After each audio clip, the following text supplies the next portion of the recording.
चालू करूँ? हाँ हाँ। जय जिनेन्द्र। आज ये पर्युषण का 9वां व्याख्यान जो है वो सामाचारी रूप तीसरा अधिकार, इसको कहा गया है सामाचारी, और ये तीसरा अधिकार है। और ये कहते हुए पर्युषण पर्व कब करना चाहिए, ये सबसे इम्पोर्टेंट मुद्दा है कि पर्युषण पर्व कब करना चाहिए। तो ये व्याख्यान के रूप में हमको ये बात याद रखनी है कि ये कब बताया गया था, भगवान के जाने के 980 वर्ष के बाद, राइट।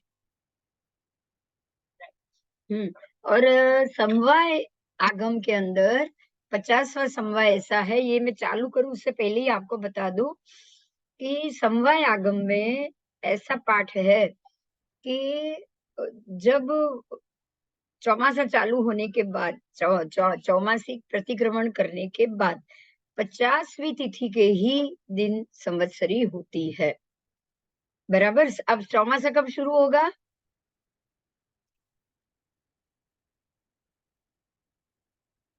बोलो, कोई बताएगा? नहीं, वो नहीं, ये चौमासा फागुन चौमासी, कार्तक चौमासी, फागुन चौमासी, और तीसरी चौमासी है आषाढ़ चौमासी। आषाढ़ चौमासी है ना? हाँ। तो आषाढ़ चौमासी कब होती है, अब ये भी बताओ। चौमासा देखो, कभी 14 के दिन चौमासा पूरा होगा क्या, ये बताओ पहले तो। चातुर्मास कभी 14 को पूरा होता है? कोई भी 4 महीना कब खत्म होगा, ये बहुत ही सेंसिटिव मुद्दा है, और इसके ऊपर बहुत सारे प्रॉब्लम खड़े हो चुके हैं। इसलिए आज हम इसको अपने दिमाग से और परमात्मा के आगम के शब्दों से देखेंगे, बराबर। हाँ, तो चौमासा कब खत्म होगा, 14 को या पूनम को? हाँ, बोलो, चौमासा कब खत्म होगा? पूनम को ही खत्म होगा। तो आपकी चौमासा प्रतिक्रमण कब होना चाहिए?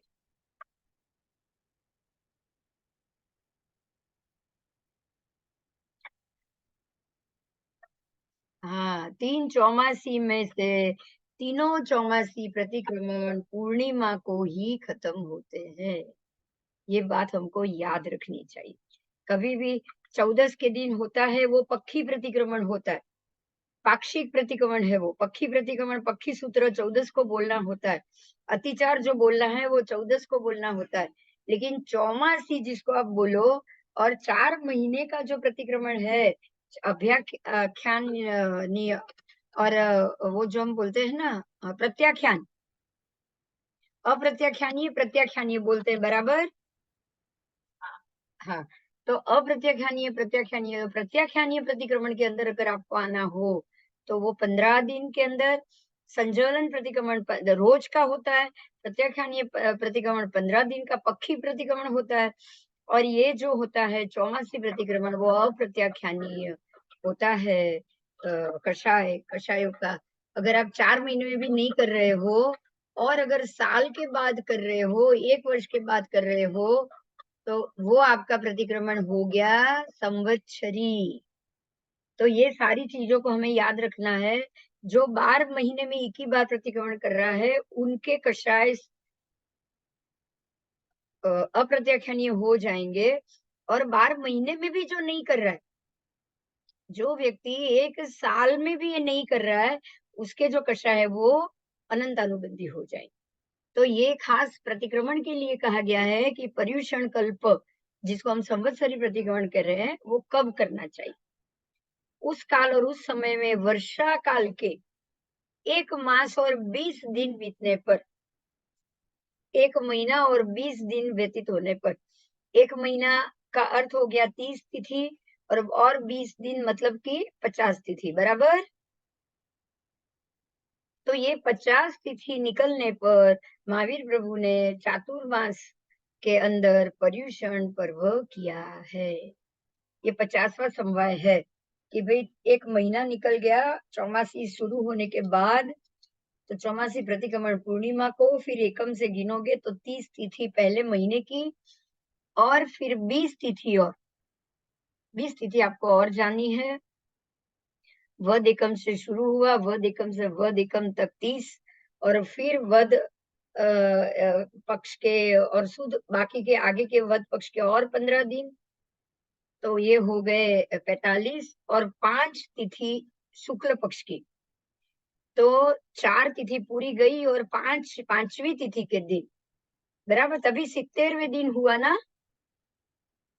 तो 70 दिन जब खत्म होगा, 70 दिन बीतने पर, यहाँ ध्यान देना, 1 मास और 20 दिन बीतने पर, तो इतने दिन बीत जाने पर ये दिन शुरू हो चुका है, दिन खत्म हो रहा है, तब जाके ये प्रतिक्रमण होता है शाम के समय, संवत्सरी प्रतिक्रमण। तो इस तरह से 70वें दिन में ये प्रतिक्रमण होता है। और अब आप देखोगे इसको बराबर 84 प्रतिक्रमण के बाद, तो एकम से लेके एकम तक आपके हो गए 45 दिन, वध एकम से लेके सुद एकम तक, बराबर, पूनम तक हो गए 45 दिन और फिर वापस अरे अमास तक 1 2 3 4 और 5, तो ये पंचमी तिथि के दिन पर्युषण आता है। और ये होता था जब परमात्मा थे तब।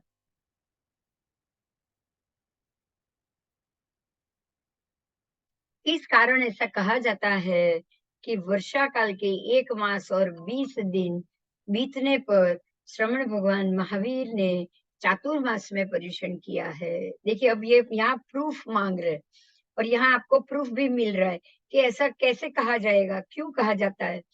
तो इस प्रकार शिष्य की तरफ से एक प्रश्न होने पर गुरुदेव उसको उत्तर देने के लिए एक सूत्र कहते हैं, जिस कारण प्रायः गृहस्थियों के घर चटाई से ढके हुए होते हैं, चूने से धवलित होते हैं, घास वगैरह से आच्छादित होते हैं, गोबर आदि से लीपे हुए होते हैं, फिर वृत्ति बाउंड्री करने के लिए सुरक्षित किए हुए होते हैं, विषम भूमि को खोदकर सम किए हुए होते हैं, पत्थर के टुकड़ों से घिसकर कोमल किए हुए होते हैं, सुगंध से के लिए धूप से वासित किए होते हैं, पर नाला रूप पानी जाने के मार्ग किए होते हैं तथा नालियां खुदवाई हुई होती है। इस तरह अपने घर अचित किए हुए होते हैं। इसी कारण हे शिष्य, ऐसा कहा जाता है कि वर्षा काल का 1 मास और 20 दिन बीतने पर श्रवण भगवान महावीर ने चातुर्मास में पर्युषण पर्व किया है। यहाँ ऐसा दिया है एग्जाम्पल कि जैसे हमारा घर चूना और वो सबसे धवलित होते हैं, घास आदि भूमि से वो आच्छादित होते हैं, तो ऐसी भूमि में भी 1.5 महीने के अंदर अंदर नालियां है, सब उसको सफाई और सब करने की जरूरत होती है कि नहीं, बोलो।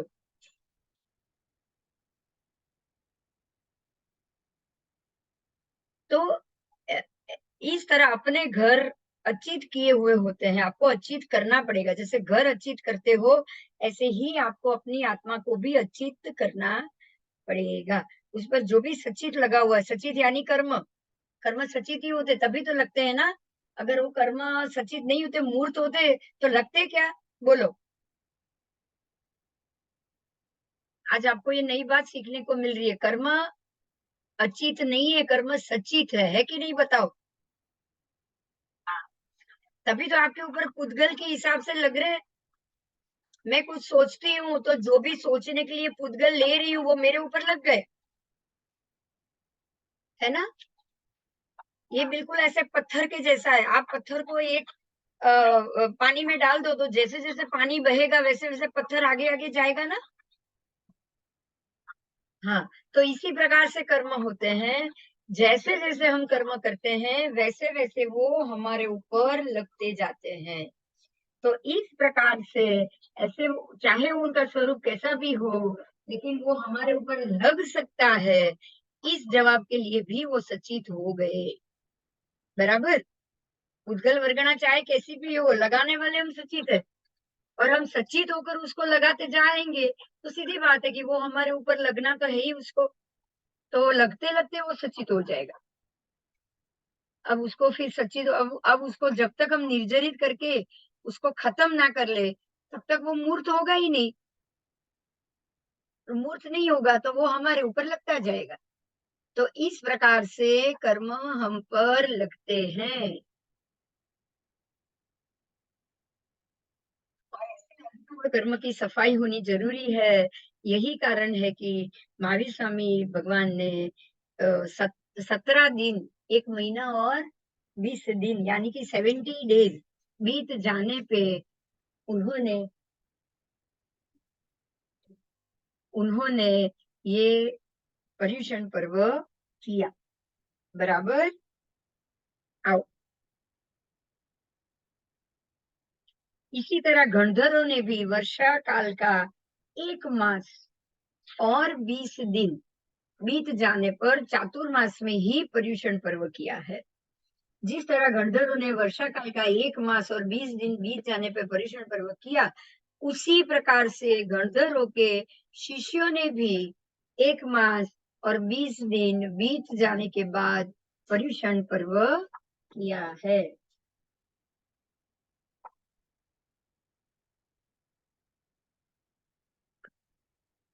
आओ, अब जिस तरह गणधरों के शिष्यों ने इस प्रकार से पर्युषण पर्व किया, अब गणधरों के शिष्यों ने जिस तरह से इस प्रकार से पर्युषण पर्व किया, उसी तरह स्थविरों ने भी 1 मास और 20 दिन बीत जाने पर पर्युषण पर्व किया। अब जिस तरह स्थविरों ने मतलब कि अन्य साधुओं ने 1 मास और 20 दिन बीत जाने पर पर्युषण पर्व किया, उसी तरह आर्यता से या व्रत स्थिरता से वर्तते हुए आधुनिक श्रमण निर्ग्रंथ, जो श्रमण निर्ग्रंथ है, जो अन्य सब जो साधु भगवान विचरते हैं, वो भी वर्षा काल का 1 मास और 20 दिन बीत जाने पर पर्युषणा पर्व करते हैं। और जिस तरह आधुनिक समय में, आज के समय में भी श्रमण निर्ग्रंथ भी वर्षा काल का 1 मास और 20 दिन बीत जाने पर चौमासी पर्युषण पर्व करते हैं, उसी तरह हमारे आचार्य और उपाध्याय भी आज जो हमारे आचार्य भगवान थे, उपाध्याय भगवान, वो भी पर्युषणा पर्व करते हैं। और जिस तरह आचार्य और उपाध्याय भगवान भी पर्युषणा पर्व करते हैं, उसी तरह हम लोग भी, हम सब यानी कि श्रावक भी और साधुगण भी पर्युषण पर्व बीत जाने पर 17 दिन चले जाए तब पर्युषण पर्व चातुर्मास में ही 70 डेज यानी कि 1 महीना और 20 दिन हो जाए तब पर्युषण पर्व करते हैं। बराबर। तो अब ये तिथि कब आएगी? चौमासा प्रतिक्रमण हुआ आपका आषाढ़ी चौमासी के दिन, और वो था आपका चौमासी पूनम, क्योंकि बिना पूनम तो चौमासा खत्म होगा ही नहीं। बहुत सिंपल बात है कि नहीं? सोचो, बहुत जरूरी बात है ये। हम 14 को चौमासा गिनेंगे तो भी नहीं चलेगा।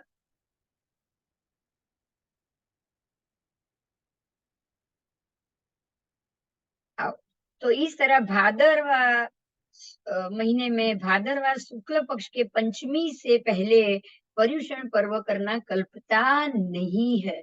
और ऊपर से भादरवा सुदी पंचमी की रात्रि का उल्लंघन करना भी कल्पता नहीं है। बराबर। आप ना भादरवा सुद पंचमी से पहले कर सकते हो और ना ही पंचमी की रात्रि को उल्लंघित कर सकते हो। और यही कारण है कि दिन का समय 12 देवसी से लेके देवसी तक रहता है, 12 बजे रात से लेकर दिन के 12 बजे तक रहता है। तो तुरंत रात्रि के दिन के 12 बजने के बाद और शाम की रात्रि काल की संध्या हो जाए उससे पहले, यानी कि आप 2-3 बजे बैठ जाते हो, देखिए उसका समय भी देखिए, एकदम उचित समय। आप आपने 3 बजे आपने प्रतिक्रमण या 2 बजे शुरू किया, यानी कि आपने जो विजय मुहूर्त का समय था वो जाने दिया। बराबर। और वो समय निकल के आपका दिन खत्म हो चुका है। दिन खत्म होने के बाद ही दिन के किए हुए और पूरे वर्ष के किए हुए कर्मों का प्रायश्चित आएगा, राइट? और वो भी रात्रि काल की संध्या का सूर्य अस्त होने से पहले ही वंदितु आ जाना चाहिए। बराबर। हाँ, तो आपका 6 बजे से पहले वंदितु खत्म हो जाना चाहिए। आपके अतिचार खत्म हो जाने चाहिए। हो जाने चाहिए कि नहीं? बोलो। हो जाने चाहिए। तो यही उत्कृष्ट समय है कि आप कितने भी 2 बजे बैठो, लेकिन आपका प्रतिक्रमण जितना हो सके 4 बजे बैठो, पर 6 बजे से पहले आपका प्रतिक्रमण समाप्त हो ही जाना चाहिए। तो ये हुआ आपका आज पर्युषण के लिए उत्कृष्ट तिथि और उत्कृष्ट प्रतिक्रमण का समय। ये बहुत अच्छे से आज आपने इसको समझ लिया है, तो ये इस चीज़ को आपको ये ज़रूर इस रूप से जानना है कि पर्युषण कब करें तो ही उचित और कब हमको उसको नहीं करना है। बराबर? आओ। परिउषणम, पर्युषणम। अब उसका जो शब्द है उसकी संधि को छोड़ा है। परिउषणम यानी कि पर्युषणम, इसका अर्थ होता है पर्युषणम। तो ये क्या है पर्युषणम? उसका अर्थ बताया, पर्युषण का अर्थ बताया गया है, चारों तरफ से आकर एक जगह में रहना। परिउष्णम यानी कि चारों तरफ से आप अपने आप को एक जगह पर संगठित करो। मतलब ये हुआ कि जब आपके पूरे साल के चारों तरफ से जितने भी कर्म बंध हुए हैं, वो सबको आप एक जगह ला रहे हो और एक गठरी बांध रहे हो। बांध रहे हो कि नहीं?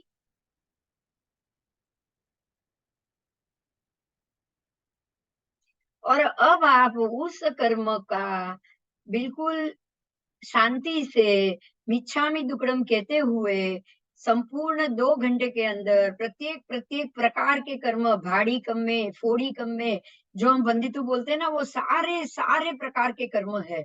और आप देखो कि कम से कम 2 वंदितु तो उसमें आता ही आता है। और अगर आप पक्षी सूत्र नहीं महात्मा का योग है, तो 3 वंदितु आएगा। आएगा कि नहीं बोलो? और आप तीनों वंदितु देखिए, पहला पढ़िक में संवत्सरियम संभवम एक आएगा। एक आएगा पढ़िक में देशियम संभवम आएगा कि नहीं? तो आप पूरे दिन के कर्म का भी क्षय करोगे उस दिन के, और आप पूरे वार्षिक कर्म का भी क्षय करोगे, वंदितु में ही। और उसमें सारा कर्म आ जाता है, भाड़ी 15 प्रकार के दंत वाणिज्य, केस वाणिज्य, फिर भाड़ी कर्म, फोड़ी कर्म, आप देखोगे ना पूरा अतिचार वंदितु ही है। और हमने तो वंदितु सूत्र के ऊपर पूरा पाठ किया हुआ है। आपको अगर लगे तो उसको फिर से एक बार देख लेना, याद कर लेना। लेकिन ये पूरा वंदितु सूत्र और हमारे पर लगते हुए पूरे दिन के कर्म के लिए हम पढ़िक में देशियम सभम बोलेंगे, और वार्षिक कर्म के जो मिच्छामि दुक्कडम करनी होगी तो हमको पढ़िक में संवत्सरियम सभम आएगा। और आपको उसके हिसाब से ही योग्य कौशक भी रखे हुए। अगर दिन का वंदितु होगा तो 4 लोगों का कौशक आएगा, और पूरे वार्षिक कृत्य का होगा तो कौशक भी बढ़ जाएगा कि नहीं? 40 लोगों से आएगा। और अगर चौमासा का होगा, 4 महीने का होगा तो 12 लोगों से आएगा, बराबर? हाँ, तो इस हिसाब से पूरे साइंटिफिक के तरीके से व्यवस्थित रूप से पर्युषण क्यों करने चाहिए? आपको पर्युषण में अपने आप को पूरे वर्ष के कर्मों को संगठित गढ़ करके गठरी बनाओ, और वो गठरी को उसी दिन खत्म करो। समझ में आ रहा है? चारों तरफ से एक जगह आकर रुक जाओ। यही कारण है कि आठों दिन 64 प्रहरी पोषद कहा गया। आठों दिन 64 प्रहरी पोषद इसीलिए कि आप वो आठों दिन तक अपने किए हुए कर्मों को ऊपर आराम से शांति से सोच पाओ। आप घर के कामों से दूर हो, लोगों के व्यवहार से दूर हो, तब आप ये सोच सकते हो, या किसी का व्यवहारिक रूप से मिच्छामि दुक्कडम कहना वो आएगा ही नहीं। और ना किसी की साता पूछना आएगा, लेकिन मौन होकर आठों दिन जब आप 64 प्रहरी पोसद में रहोगे, तो आप पूरे वर्ष के प्रत्येक कर्मों का शांति से विचार कर पाओगे। कर पाओगे कि नहीं बताओ? कर पाओगे। तो इस तरह से पर्युषण करना है, चारों तरफ से आकर एक जगह पे स्थिर रहना है। और जितने भी कर्म हुए हैं, वार्षिक कर्म, उनको याद कर करके उसका मिच्छामि दुक्कडम करना है, उसको उस दिन खत्म करना है। अगर नहीं किया और अगर ये आगे चल गया तो समझ लेना कि अब ये अनंत अनुबंधी का स्वरूप लेगा ही लेगा। और आपके लिए ये बहुत आसान बात है। अगर कोई व्यक्ति, ध्यान से सुनिएगा, अगर कोई व्यक्ति लगे कि ये अपनी बातों को नहीं भूल रहा है और अपने गम को या अपनी तकलीफ को वो आगे की आगे, आगे ही आगे सोच रहा है, वो मिच्छामी दुक्कडम करना चाहता ही नहीं है, तो ये हमारे लिए बहुत ईज़ी बात होगी जानने की कि ये व्यक्ति की प्रकृति अनंत अनुबंधी मानने के योग्य है। तो आपको वो व्यक्ति से जितना हो सके उतना दूरी बनाए रखना ही ज़रूरी है। बराबर? क्योंकि ये अपने में ही आएगा, अपने लिए ही आएगा। आप उससे उसका उतना ऐसा बर्ताव कि दिन प्रतिदिन आपको वो परेशान करता ही जाए, तो आपको ये समझ लेना चाहिए कि भई अब ये व्यक्ति इस सोच की है कि वो अपने अंदर का कोई भी गुस्सा, कोई भी द्वेष, कोई भी क्रोध कभी भी खत्म नहीं करेगा। तो ये ज़रूर अनंत अनुबंधी प्रकृति का बंध अभी अभी भी उसके ऊपर पड़ा हुआ है। और अगर आप उसके अनंत अनु बढ़ाने के भी निमित्त बन जाओ ना, तो भी गलत होगा। आपको तो निमित्त नहीं बनना है, बराबर कि नहीं? आपको अपनी तरफ से तो इस चीज़ को खत्म करना है कि नहीं? दोनों तरफ से नहीं हो पाए, पर आपकी तरफ से तो ज़रूर हो पाएगा, होगा कि नहीं होगा बताओ? पार्श्वनाथ भगवान ने 9 भव के अंदर अपनी तरफ से सब खत्म किया था कि नहीं? 7 भव में। और नेमनाथ भगवान ने भी अपनी तरफ से खत्म किया था। प्रभु वीर ने भी, क्योंकि सम्यक दर्शन आने के बाद आपको तो एक तरफ से तो इसको खत्म करना ही पड़ेगा। अगर नहीं करोगे तो आप आगे नहीं बढ़ पाओगे। तो ज़रूरी नहीं है कि सामने वाली व्यक्ति भी आपके अनुसार आ जाए। वो ज़रूरी नहीं है, आपको उसको छोड़ देना है बस। उसको उसकी स्थिति पर छोड़ देना है। और वो उसको ज़्यादा क्रोध ना आए आपके ऊपर, इसके लिए आपको उससे दूरी की भी बनाए रखनी है। अगर नहीं बनाओगे तो आपकी गलती है कि नहीं बोलो? है। आपको भी ऐसा करना है कि वो व्यक्ति को आपके लिए ऐसा मौका ही ना आए कि उसको वापस दूसरी बार गुस्सा करने की ज़रूरत पड़े। तो ही वो आपकी तरफ से ये क्लोजिंग अकाउंट हो सकता है, नहीं तो नहीं। बराबर? हुँ।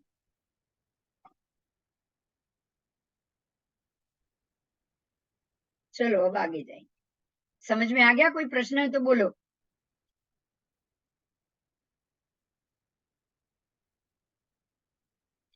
अब यहाँ देखिए यही बात को पाठ में आ गया, जो अभी मैंने बोला वही बात पाठ में आ गया। मुझे पता भी नहीं था कि ये पाठ में है। यहाँ सबसे महत्व की बात ये बताई है कि पर्युषणा 2 प्रकार की होती है। एक पर्युषणा गृहस्थों को मालूम होने वाली और दूसरी गृहस्थों को नहीं मालूम होने वाली। बात समझ में आई? एक व्यक्ति जिसको पता है कि ये पर्युषणा करके मुझे ये सब कर्मों से मुक्ति लेनी है और वो मिच्छामि दुक्कडम कह के उसमें से छूट रहा है। और एक गृहस्थ ऐसा है कि जिसको जानबूझ के भी किसी को माफ़ी नहीं देनी। आप उसको माफ़ी भी माँगने जाओगे तो भी वो आपसे अकड़ के दूर खड़ा हो जाएगा। तो ये नहीं मालूम होने वाला गृहस्थ हुआ कि नहीं? क्योंकि उसको पता ही नहीं है। वो जानता ही नहीं, अगर वो जानता कि यही मेरी नफ़रत अगले जन्म में भी जाएगी और मुझे परेशान करेगी और अगर मैं माफ़ी माँग लेता हूँ तो ये बात यहीं पे ख़त्म हो जाएगी, तो वो भी ऐसा करता कि नहीं? करता। तो यहाँ 2 व्यक्ति के बीच में परीक्षण हो रहा है। एक ऐसा गृहस्थ है जिसको पता है कि ये करने से मेरे अनंत अनुबंध नहीं लगेंगे और एक ऐसी व्यक्ति जिसको पता ही नहीं कि अगर मैं ये कर लूँ तो मेरे कर्म खट जाएँगे। बराबर? उसमें जो गृहस्थ को जो जिसको नहीं पता है, उसकी बात ये है कि उसमें चातुर्मास के योग्य पीठ फलक आदि प्राप्त हो जाने पर भी कल्प में कथन किए मुजब द्रव्य, क्षेत्र, काल और भाव रूप स्थापना जो की जाती हो, बराबर? और वो भी आषाढ़ पूर्णिमा के भीतर ही की जाती है, परंतु योग्य क्षेत्र के अभाव में 5-5 दिन की वृद्धि से वो 10 पर्व तिथि के क्रम द्वारा श्रावणवदी अमावस्या तक ही की जाती है। देखिए यहाँ अलग तरीके से भी इसको बोला है कि अगर आप चौमासा कर रहे हो, कैसे करना चाहिए? देखो ये एक और पाठ आ गया कि जो 10 पर्व तिथि है ना, 10-10 पर्व तिथि, उसमें आपको 5-5 दिन की वृद्धि करनी। अब 10 पर्व तिथि में 5-5 दिन की वृद्धि करो। योग्य क्षेत्र के अभाव में, अगर क्षेत्र नहीं है, उपाश्रय नहीं है, अगर मुनि जंगल में है, अगर आप ऐसी स्थिति में हो, ऐसी जगह पे हो, कोई श्रावक कि जहाँ अनार्य भूमि है, तो उसको क्या करनी है? उसको योग्य स्थान नहीं मिला, बराबर? तो वो क्षेत्र के अभाव में 5-5 दिन की वृद्धि से 10 पर्व तिथि के क्रम द्वारा आगे जाएगा। तो 10 पर्व तिथि के क्रम द्वारा अगर वो आगे जाए तो 10, 10, 10, 10, 10, तो 10 को 5-5 दिन से आप मल्टीपल करो तो भी 50 हुए कि नहीं? हाँ, तो श्रावण वद अमावस्या तक वो ये क्रिया करेगा। तो आगे, आगे, आगे, आगे ऐसे पर्व तिथि से वो आगे जाएगा, अमावस्या तक ये की जाती है। अब अगर श्रावण वद अमावस्या तक की गई, तो एक आषाढ़ महीना पूरा, पूनम तक, फिर श्रावण सुद पूनम भी नहीं आएगी। आप देखो, कम दिन हो गया, कम दिन हुआ ना, आषाढ़ी पूनम, आषाढ़ी पूनम से श्रावण की अमावस्या, तो ये तो 15 ही दिन हुए।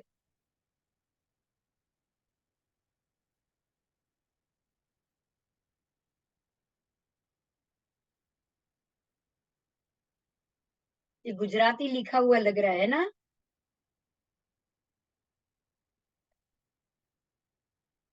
हाँ, गुजराती प्रमाण के से अब अगर आप जाओगे तो श्रावण सुद में 1 महीना पूनम को होगा, और वद में, यहाँ श्रावण वद तो बोला ही, अमावस्या, ऐसे 1.5 महीना होगा, बराबर?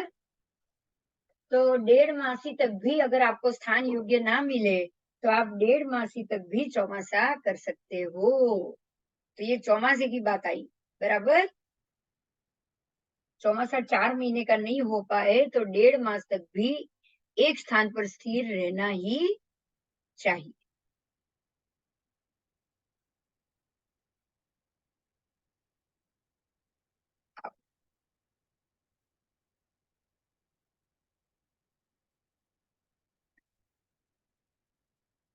गृही ज्ञाता, गृहस्थी को मालूम होने वाली भी 2 प्रकार की पर्युषणा। अब गृहस्थ लिए के लिए भी 2 प्रकार की, एक है वार्षिक कृत्यों से युक्त, बराबर? और दूसरी गृही ज्ञात मात्रा, यानी कि सिर्फ गृहस्थों को ही मालूम है। उसमें वार्षिक प्रतिक्रमण, फिर लोज, फिर अट्ठम का तप, सर्व जिनेश्वरों की भक्ति पूजा, और परस्पर संग में क्षमापना, ये सांवत्सरिक कृत्य हुए, 5 कृत्य हुए। क्या क्या हुआ देखिए, वार्षिक लोच आ रहा है, तो गृहस्थों को भी वार्षिक लोच करना जरूरी कहा गया है, आवश्यक कृत्य।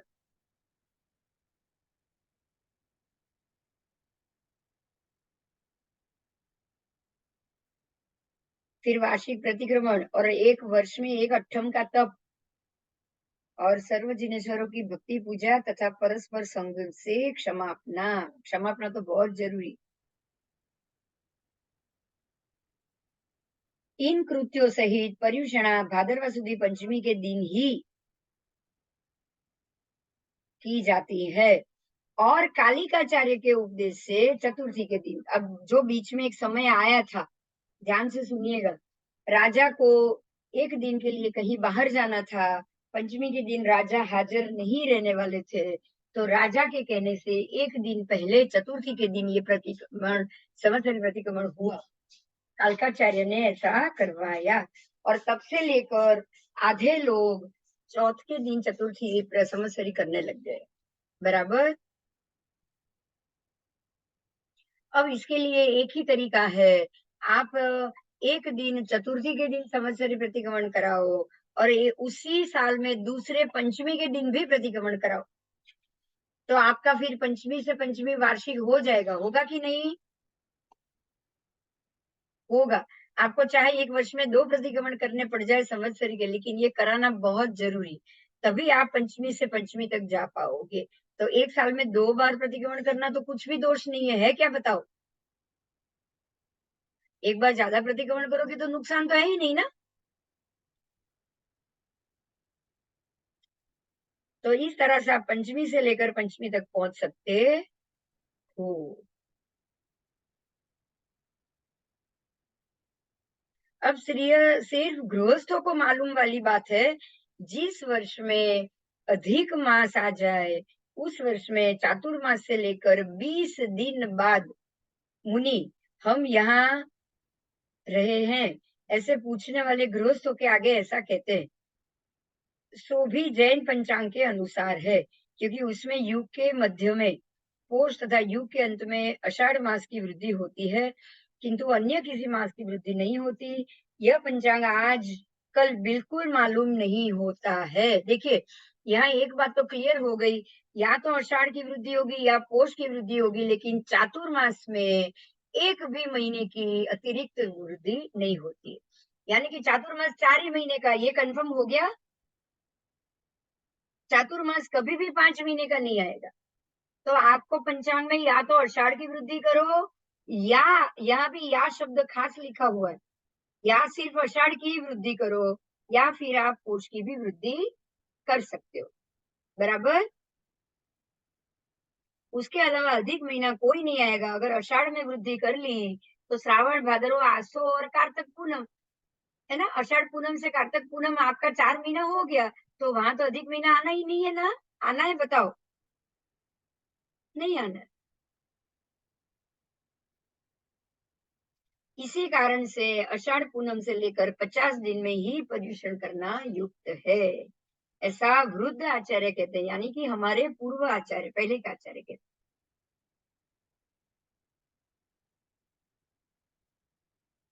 किसी किसी ने जब से ये अधिक महीना चौमासे में आने लगा है, उसके बाद बहुत से सवाल खड़े हुए हैं। तो कोई ये भी कहता है कि श्रावण मास की वृद्धि हो तो दूसरे श्रावण सुदी चौथ को पर्यूषण करना चाहिए। पर अब आपको ये सोचना ही नहीं है, भादरवा सुद चौथ को नहीं, क्योंकि 80 दिन होने के कारण वासाणम सविस ईराय मासे वी इक्कन्ते, यानी कि वर्षा काल का 1 मास और 20 दिन बीत जाने के बाद ही पर्यूषणा हो, इस वचन को इससे बाधा पहुंचती है। देखो, इस बात हम सबने 2.5 महीने में किया है, बोलो किया कि नहीं किया? किया सही किया या गलत किया, सोचो आप।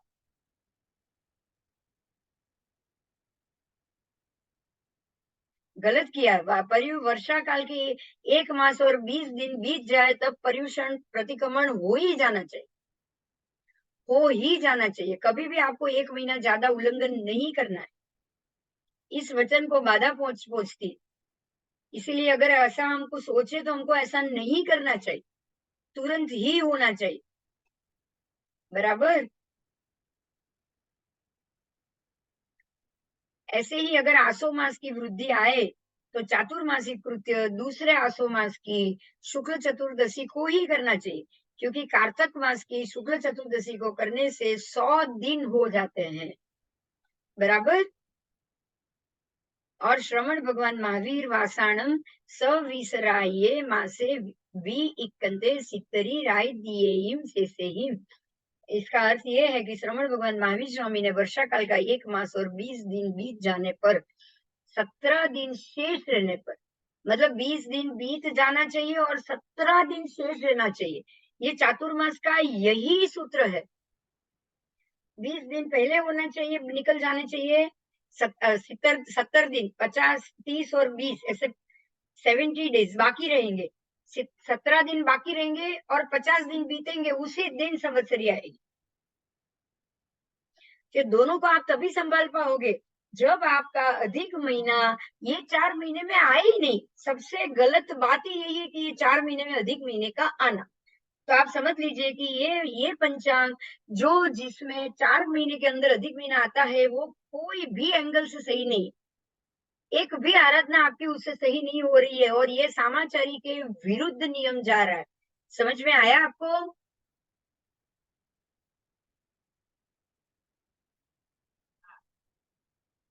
हम सबको ये बार बार महात्माओं को बोलना चाहिए। बोलो, बोलना चाहिए कि नहीं?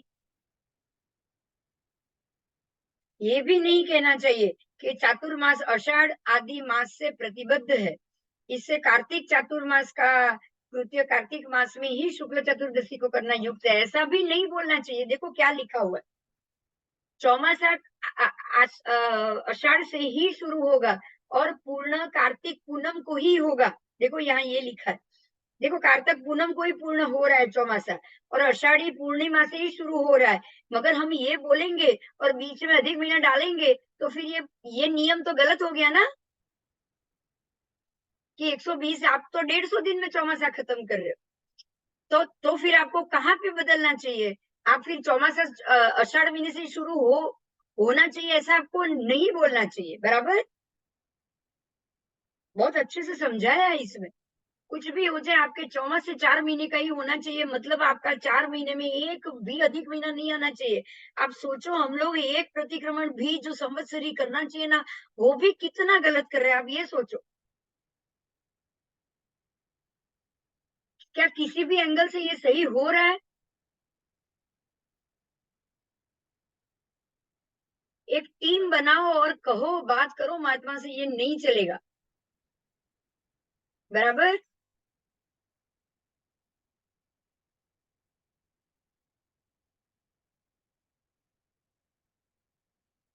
जैसे चौमासे के लिए आप कह रहे हो आषाढ़ महीने की पूनम से चौमासा शुरू हो, आपको चौमासे करना है या संवत्सरी प्रतिक्रमण करना है?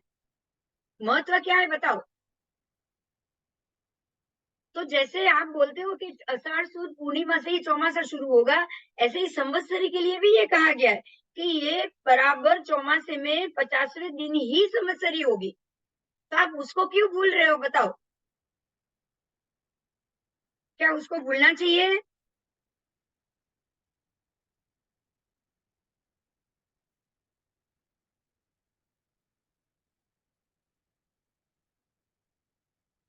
इससे कार्तिक चातुर्मास का कृत्य कार्तिक की पूर्णिमा को करना ही युक्त है, और दिनों की गिनती के विषय में अधिक मास काल चूला के तौर पर होने के कारण उसकी अविवीक्षा को लेकर 17 ही दिन होते हैं।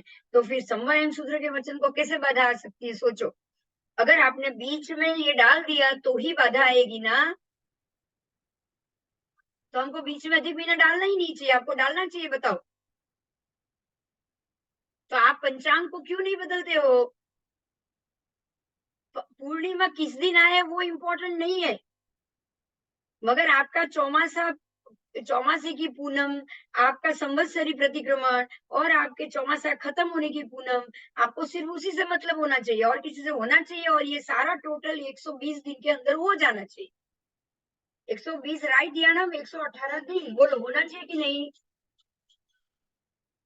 होना चाहिए।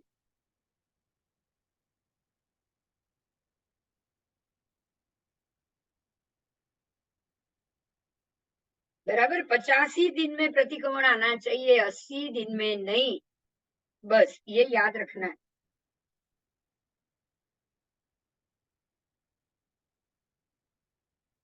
पर्युषण भाद्र मास से प्रतिबद्ध है, ये कहना भी अयुक्त नहीं है, मतलब कि युक्त है, क्योंकि ऐसा ही बहुत से आगमों में प्रतिपादन किया हुआ है। मतलब कि भाद्रवा में ही पर्युषण है, ये बात 100% सही है। ये अन्य आगमों ने भी बताया है। बराबर,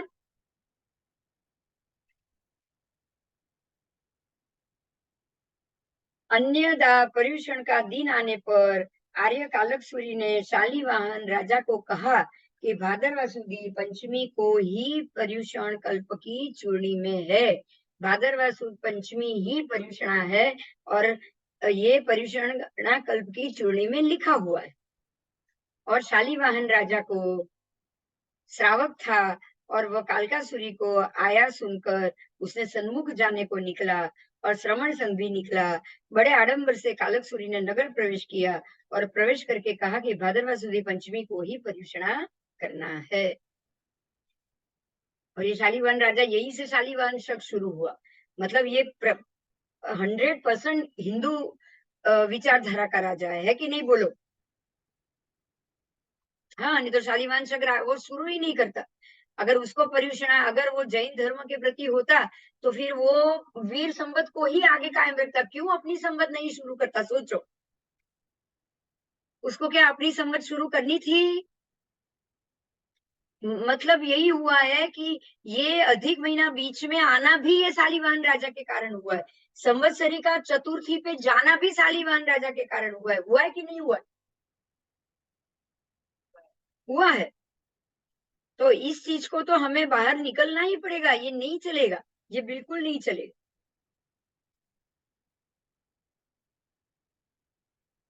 और प्रवेश करके कालक सूरी ने कहा कि भादरवा पंचमी को ही पर्युषण करना है। श्रमण संघ ने ये मंजूर किया। तब राजा ने कहा उस दिन लोकानुवृत्ति से इंद्र महोत्सव होने के कारण पर्युषणा नहीं हो सकेगी। देखिए, उन्होंने मना इसलिए किया है कि उस दिन उनको इंद्र महोत्सव करना है। अब इंद्र महोत्सव हमारे में तो नहीं होता है ना। आप समझिए उस दिन क्या हुआ था, ये तो हमको कुछ नहीं पता है कि उस वक्त क्या हुआ था, राइट।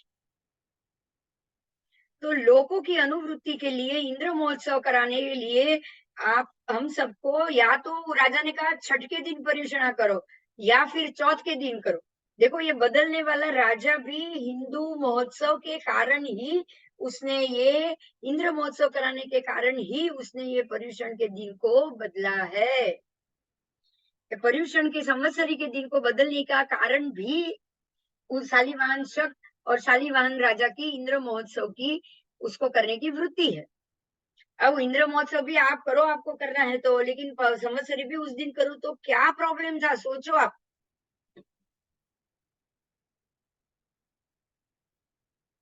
और चौथ के दिन परियोजना करो। राजा ने कहा, आचार्य ने कहा पंचमी को उल्लंघन नहीं कर सकते क्योंकि एक दिन आगे चला जाएगा, तो राजा ने कहा चौथ को परियोजना करो।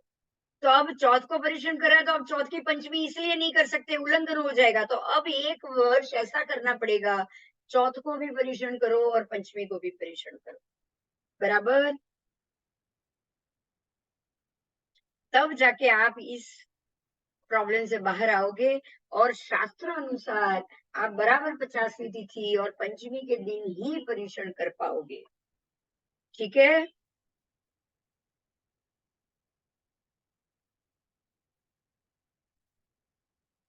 इस प्रकार राजा के मत के कारण, राजा के अनुग्रह के कारण उस समय के युग प्रधान श्री सूरी जी आचार्य जी ने चौथ की पर्युषण की प्रवृत्ति की। इत्यादि निश्चित चूर्णी में 10वें उद्देश्य में ये कहा गया है। इस तरह जहाँ कहीं पर पर्युषण का निरूपण आता है, वहां भादरवा संबंधी ही हकीकत समझनी चाहिए। किसी भी आगम में भद्रवय शुद्ध पंचमी है पज्जो सविज इति, यानी कि भादरवा सुदी पंचमी को पर्युषण करना, इस पाठ के समान अभिवर्धित वर्ष में श्रावण सुदी पंचमी को पर्युषण करना, ऐसा पाठ उपलब्ध नहीं होता है। इसका अर्थ ये हो गया बहुत क्लियरली, कहीं भी किसी भी चूर्णी में या किसी भी आगम पाठ के अंदर 5 महीने का पर चौमासा भी उल्लेख नहीं होता है, बराबर। तो सीधी बात है कि हमारा जो अधिक महीना है, जैनों का अधिक महीना आषाढ़ को ही आ जाएगा या पोष को आ जाएगा, और ये पूरा प्रॉब्लम यहीं पे ही सॉल्व हो जाएगा, बराबर। तो अब आपका चौमासे में से अधिक महीने को बाहर आना और पंचमी के दिन ही पर्युषण करना, ये कल्पनीय कल्पनीय और अति कल्पनीय है, राइट।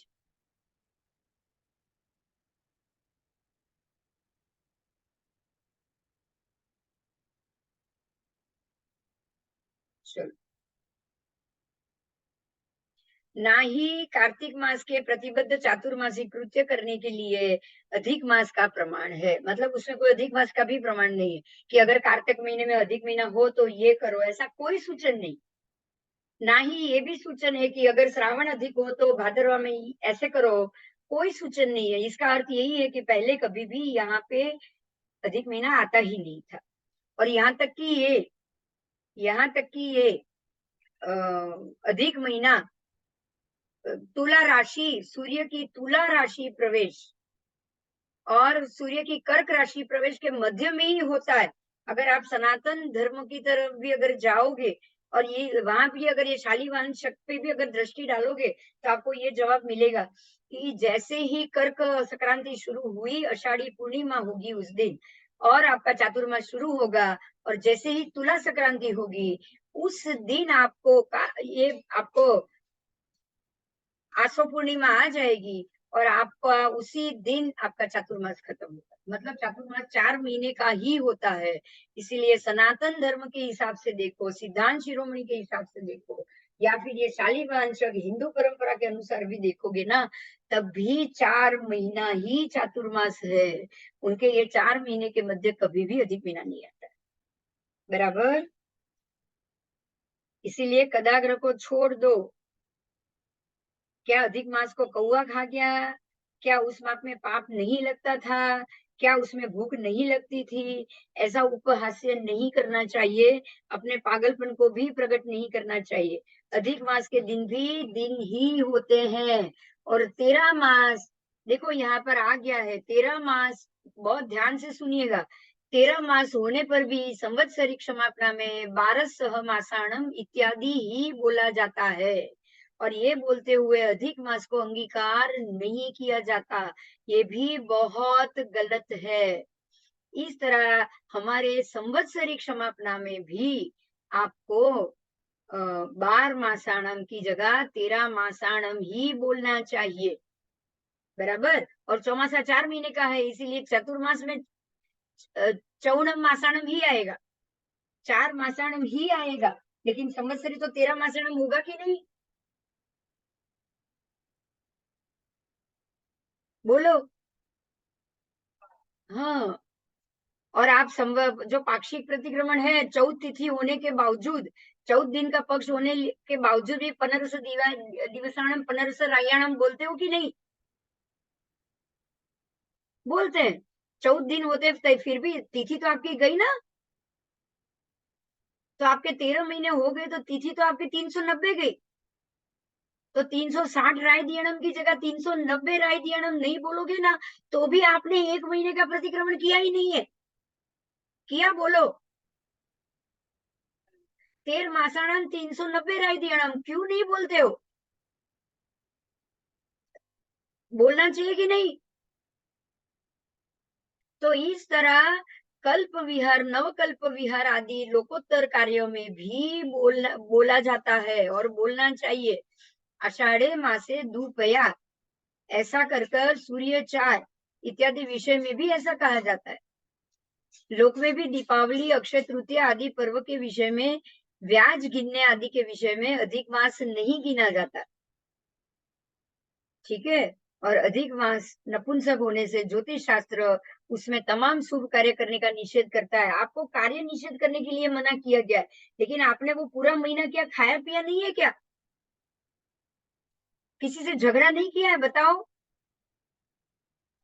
किया है। सब कुछ किया है, कर्म बंद किया है, खाया है, पिया है, झगड़ा किया है, सब कुछ किया है। शादी ब्याह किया है या कोई भी आरंभ समारंभ किया है तो क्या दोष नहीं लगा होगा? बताओ। लगा ही होगा। वो तो बोलना ही चाहिए।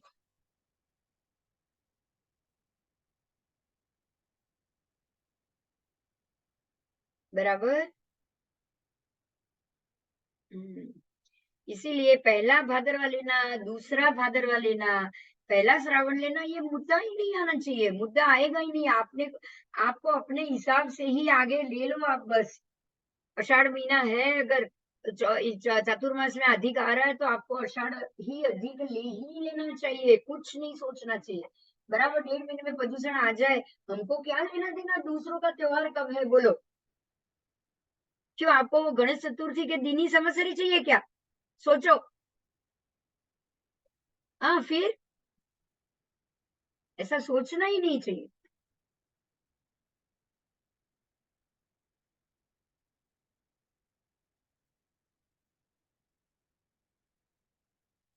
अधिक मास अप्रमाण होने से देव पूजा, मुनि दान, आवश्यक आदि शुभ कार्य नहीं करनी चाहिए, तो ये भी तो पॉसिबल नहीं है ना।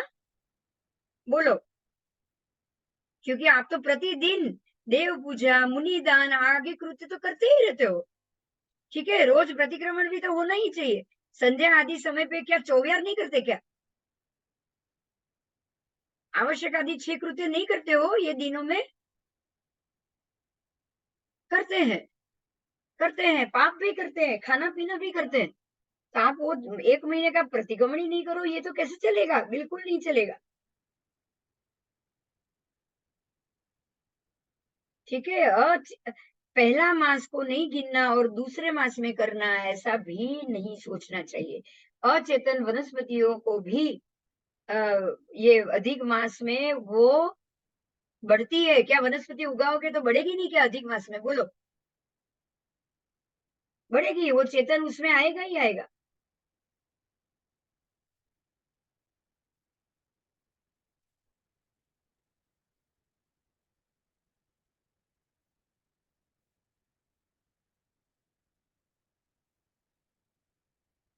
चलो, अभिवृद्धि अम्मी वीसा अभिवर्धित की बात की है। ईयरेसु सविषय मासे, इस वचन द्वारा अधिक मास हो तब 20 दिन पर ही लोच आदि सर्वकृत्य सहित पर्युषणा करते हैं। ऐसा कर ही लेना है, कुछ नहीं सोचना। बराबर।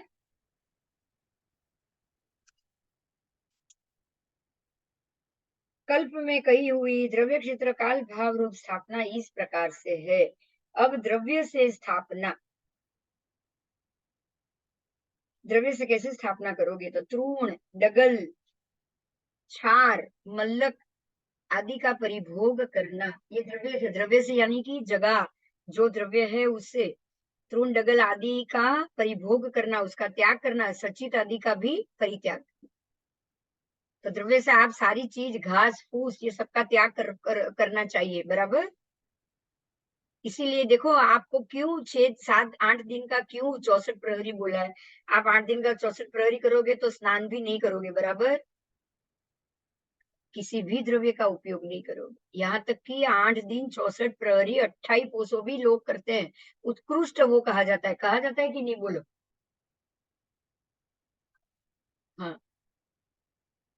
तो आपने सब सचित द्रव्य, भोजन, सबका आपने त्याग कर लिया। सचित पानी वानी सबका त्याग कर लिया। जब हम घर पे रह के प्रदूषण करेंगे ना, तो ये कुछ नहीं होगा। अति श्रद्धावान राजा और राजा के मंत्री सिवा शिष्य को दीक्षा नहीं देना। अचित द्रव्य वस्त्रादि ग्रहण नहीं करना।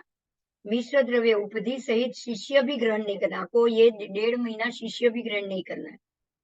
क्षेत्र स्थापना, 1 योजन 1 कोस 5 योजन तक आना जाना, ये भी मना। उनको ये अकल्पित हो जाता है। चौमासे का मतलब क्या? महात्मा अभी इतने कोस या इतने योजन तक आ नहीं जा सकते। बरोबर। उनको वो स्थान छोड़ के जाना हो तो नहीं चलता है। और जाएंगे तो भी एक रात उल्लंघन नहीं करेंगे, रुकेंगे नहीं। बराबर। हम्म।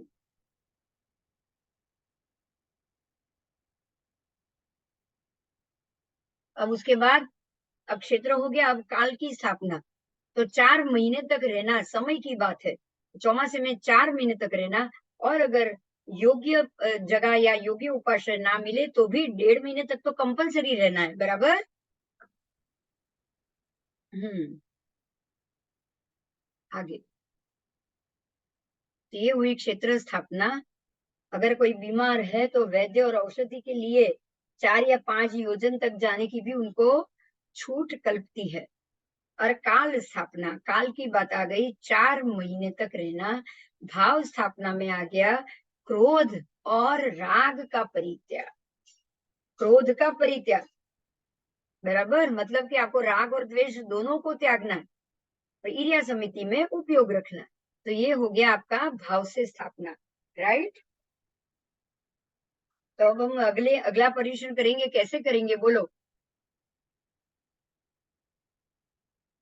द्रव्य क्षेत्र काल भाव चारों आना चाहिए उसमें भी। हाँ, आपको भी ऐसे द्रव्य क्षेत्र काल भाव चारों से आना चाहिए। क्षेत्र में आप इतना तो सोच ही सकते हो कि मैं ये 5 किलोमीटर से ज्यादा आगे नहीं जाऊंगा, ये तो सोच सकते हो ना। हम्म। और द्रव्य से आप ये भी सोच सकते हो। आप चाहे द्रव्य में अचित का त्याग कर सकते हो, सचित का त्याग कर सकते हो। सचित पानी के ऊपर नहीं चलना है, या बारिश गिरे तो मैं बाहर ना निकलूं। आप ऐसा तो सोच ही सकते हो कि नहीं? बोलो। सोच ही सकते हो। बराबर। और भाव से भी आप राग में नहीं, द्वेष में नहीं, किसी के ऊपर गुस्सा नहीं। ये दक्षा है ना, वो तो रोज इतने कितने सालों से 8 दिन मौन करती है ना। तो ये भाव से ही हुआ ही ना, आपका पर्यूषण भाव से ही उत्कृष्ट हुआ। अगर आप मौन रखोगे तो बोलने की बारी ही नहीं आएगी कुछ भी, किसी पे और गुस्सा करने की जरूरत ही नहीं पड़ेगी। पड़ेगी? बोलो। नहीं पड़ेगी। और ईर्ष्या समिति तो अगर आप पोषो करोगे तो बहुत अच्छे से हो पाएगा। तो उत्कृष्ट पर्यूषण अगर करना है तो आपको इसी तरह से द्रव्य, क्षेत्र, काल और भाव चारों से करना होगा। आओ अब आगे।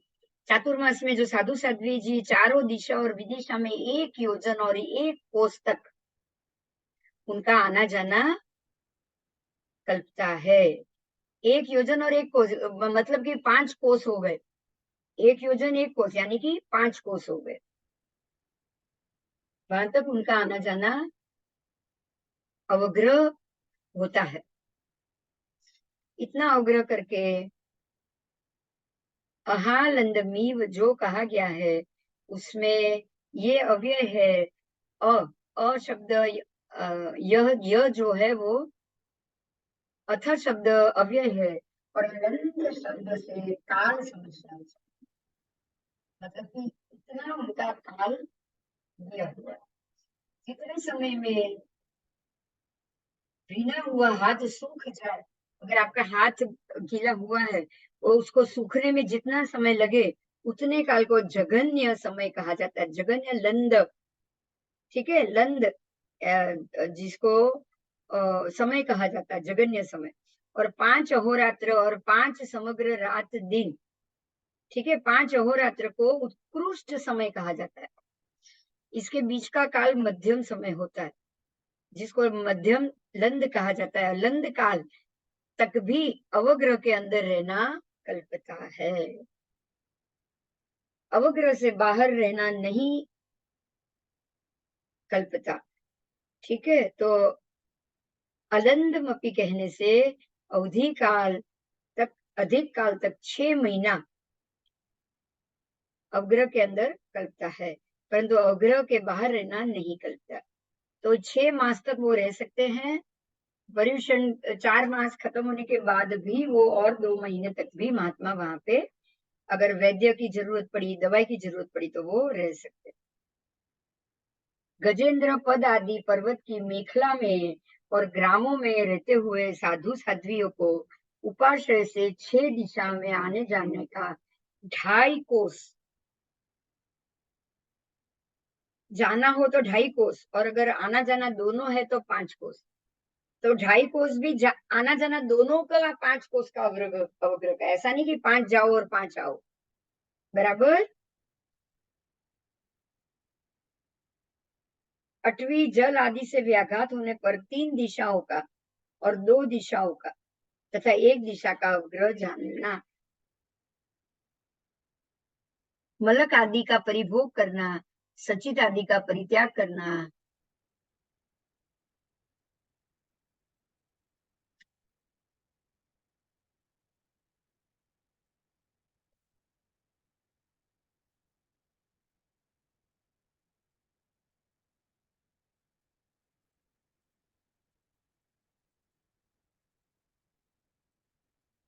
3 चातुर्मास रहे हुए साधु या साध्वियों को चारों दिशा और विदिशाओं में 1 योजन और 1 कोस तक भिक्षाचार्य के लिए आना जाना करता है, बराबर। तो जो चातुर्मास के लिए रहे हैं उनको 1 योजन और 1 कोस तक वो आ जा सकते हैं।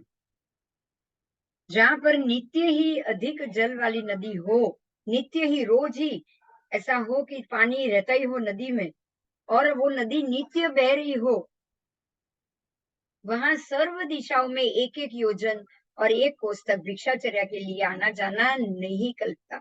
मतलब कि अगर नदी हमेशा के लिए नदी बह रही है, नदी में पानी होता ही है, तो आप उनको 1 योजन तक नहीं जाना चाहिए। कुणाला नामक नगरी में के पास ऐसी ऐरावती नाम की नदी हमेशा 2 कोस प्रमाण में बहती है। वैसी नदी थोड़ा पानी होने से उल्लंघन करनी कल्पती है, बराबर। अब देखो नदी में कैसे उतर सकते हैं, किन कारणों से महात्माओं को नदी में भी उतरना कल्पित कहा गया है। यानी कि महात्मा नदी में उतर सकते हैं, आपको ये नहीं सोचना कि महात्मा नदी पार नहीं कर सकते। ठीक है। अंदर याशु, एक मिनट। हाँ याशना, बेटा बोला वे। कुछ ऐसे कारण है जिसके कारण महात्मा नदी को पार कर सकते हैं। तो एक पैर जल में रखे और दूसरा पैर पानी के ऊपर रखकर चले। एक पैर जल में रखे और दूसरा पैर पानी के ऊपर रखकर चले। मतलब ये हुआ कि अगर कुछ इतना ही पानी हो और आप उसको कूद के निकल सकते हैं। थोड़ा ज्यादा पानी है तो उनको एक ही पैर रखना है और दूसरे पैर में सीधे जमीन पर पैर रखना है। अगर इतना डिस्टेंस हुआ तो उनको एक पैर पानी में रखना कल्पता है।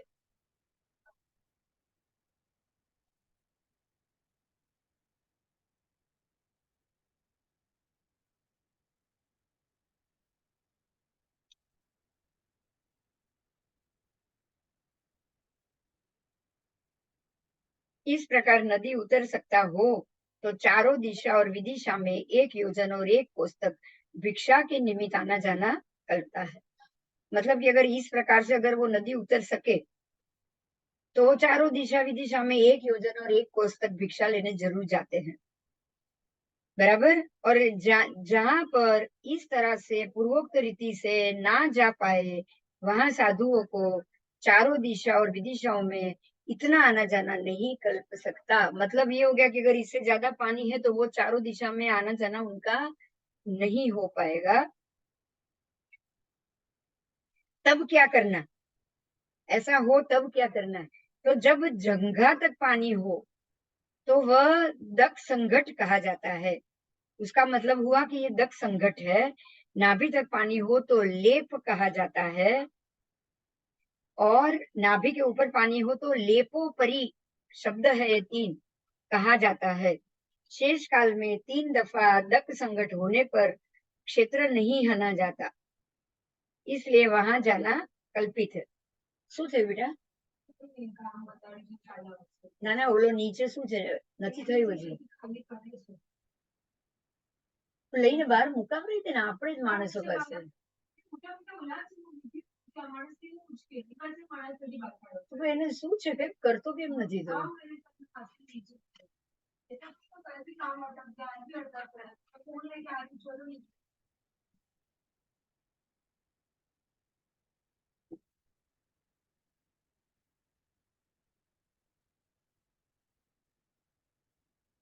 आपको आज काम करना है, नीचे कटिंग करना है भैया, आपको कटिंग कभी नीचे करना है।